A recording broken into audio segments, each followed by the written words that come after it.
Hi! ఈరోజు మేము మా కులదైవమైన శ్రీ మాణిక్య రంగనాథ స్వామి దేవాలయం తొండపాడుకి వచ్చామండి. కులదైవం అంటే ప్రతి ఒక్కరికి అది మన పెద్దలు అనుసరించుకుంటూ వచ్చే పద్ధతి మాత్రమే కాదండి. మన కులదైవాన్ని మన గోత్రం, నక్షత్రం, వంశం మొదలైనప్పుడే ఒక దైవశక్తిని మన డీఎన్ఏకి లింక్ చేయబడి ఉంటుంది. ఈ కులదైవమే మమ్మల్ని అన్ని రకాల నెగటివిటీ నుండి కూడా అడ్డుకుంటూ ఉంటుంది. అందుకే మనం మన కులదైవాన్ని ఆరాధించాలి. ప్రతి సంవత్సరం మాఘమాసం పౌర్ణమికి ఇక్కడ జాతర జరుగుతుంది. జాతర సందర్భంగా దేవాలయాన్ని చాలా బాగా అలంకరించారండి.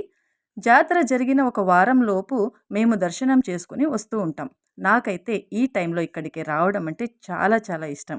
అన్ని ప్రదేశాల్లో జరిగే జాతరలలాగా ఇక్కడ కూడా దేవాలయం బయట రకరకాల అంగుళ్ళు ఉంటాయి.